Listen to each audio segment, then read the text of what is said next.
Mark 9.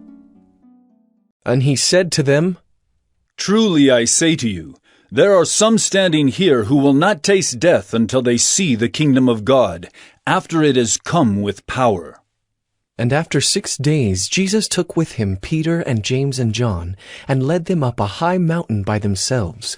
And he was transfigured before them, and his clothes became radiant, intensely white, as no one on earth could bleach them. And there appeared to them Elijah with Moses, and they were talking with Jesus. And Peter said to Jesus, Rabbi, it is good that we are here. Let us make 3 tents, one for you, and one for Moses, and one for Elijah. For he did not know what to say, for they were terrified. And a cloud overshadowed them, and a voice came out of the cloud. This is my beloved Son. Listen to him. And suddenly, looking around, they no longer saw anyone with them but Jesus only.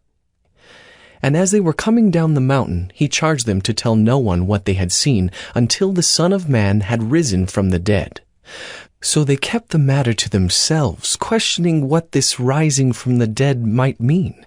And they asked him, Why do the scribes say that first Elijah must come? And he said to them, Elijah does come first to restore all things. And how is it written of the Son of Man that he should suffer many things and be treated with contempt? But I tell you that Elijah has come, and they did to him whatever they pleased, as it is written of him. And when they came to the disciples, they saw a great crowd around them, and scribes arguing with them. And immediately all the crowd, when they saw him, were greatly amazed and ran up to him and greeted him. And he asked them, What are you arguing about with them? And someone from the crowd answered him, Teacher, I brought my son to you, for he has a spirit that makes him mute. And whenever it seizes him, it throws him down, and he foams and grinds his teeth and becomes rigid. So I asked your disciples to cast it out, and they were not able. And he answered them, O faithless generation, how long am I to be with you? How long am I to bear with you? Bring him to me. And they brought the boy to him.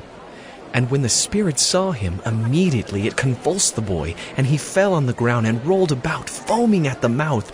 And Jesus asked his father, How long has this been happening to him? And he said, From childhood. And it has often cast him into fire and into water to destroy him. But if you can do anything, have compassion on us and help us.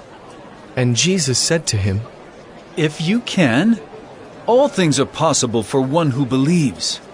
Immediately the father of the child cried out and said, I believe. Help my unbelief.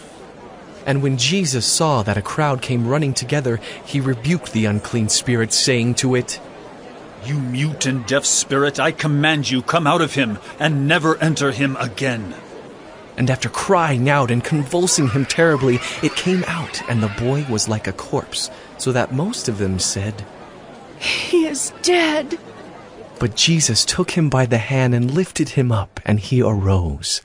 And when he had entered the house, his disciples asked him privately, Why could we not cast it out? And he said to them, This kind cannot be driven out by anything but prayer. They went on from there and passed through Galilee. And he did not want anyone to know, for he was teaching his disciples, saying to them, The Son of Man is going to be delivered into the hands of men, and they will kill him. And when he is killed, after 3 days he will rise. But they did not understand the saying, and were afraid to ask him. And they came to Capernaum, and when he was in the house, he asked them, What were you discussing on the way? But they kept silent, for on the way they had argued with one another about who was the greatest. And he sat down and called the 12, and he said to them, If anyone would be first, he must be last of all, and servant of all. And he took a child and put him in the midst of them, and taking him in his arms, he said to them, Whoever receives one such child in my name receives me. And whoever receives me receives not me, but him who sent me. John said to him, Teacher, we saw someone casting out demons in your name, and we tried to stop him because he was not following us. But Jesus said, Do not stop him, for no one who does a mighty work in my name will be able soon afterward to speak evil of me. For the one who is not against us is for us. For truly I say to you, whoever gives you a cup of water to drink because you belong to Christ will by no means lose his reward. Whoever causes one of these little ones who believe in me to sin, it would be better for him if a great millstone were hung around his neck and he were thrown into the sea. And if your hand causes you to sin, cut it off. It is better for you to enter life crippled than with 2 hands to go to hell, to the unquenchable fire. And if your foot causes you to sin, cut it off. It is better for you to enter life lame than with 2 feet to be thrown into hell. And if your eye causes you to sin, tear it out.